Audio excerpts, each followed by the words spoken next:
స్వామి పుష్కరిణి స్నానం చెయ్యడం, వెంకటేశ్వర స్వామి దర్శనం చెయ్యడం.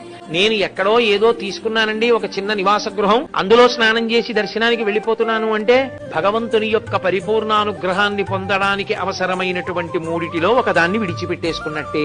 కాబట్టి ఒక రోజులో ఈ మూడు జరిగేటట్టుగా చక్కగా ప్రణాళికా నిర్మాణం చేసుకోవాలి. యాత్రకు వెళ్ళినప్పుడు ఒక్క రోజులో వెంకటాచలంలో పొందేటటువంటి అత్యద్భుతమైనటువంటి విషయములు మూడు అని వ్యాసవాక్కు.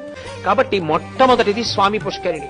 స్వామి పుష్కరిణి స్నానం దొరకమంటే దొరికేది కాదు. ఎందుకో తెలుసా? కొన్ని లక్షల మంది పర్వతం మీదకి వెళ్ళొచ్చు, కొన్ని పదుల మందే పుష్కరిణిలో స్నానం చేస్తుంటారు. ఏమండి మరి ఇంత గొప్పది కదా పుష్కరిణి, ఎక్కడ చూసినా అలా సూచన చేశారే పుష్కరిణి స్నానం చెయ్యండి అని. ఆఖరికి ప్రసాదం కవర్ వెనకాతల కూడా ముద్రణ చేశారే. మరి ఎందుకండి స్వామి పుష్కరిణిలో అంతమంది స్నానం చేయరు, అన్ని లక్షల మంది ఎందుకు వెళ్ళరు స్నానానికంటే ఒక్కటే కారణం, అంత గొప్ప ఫలితాన్ని వీడికి కట్టబెట్టేయచ్చా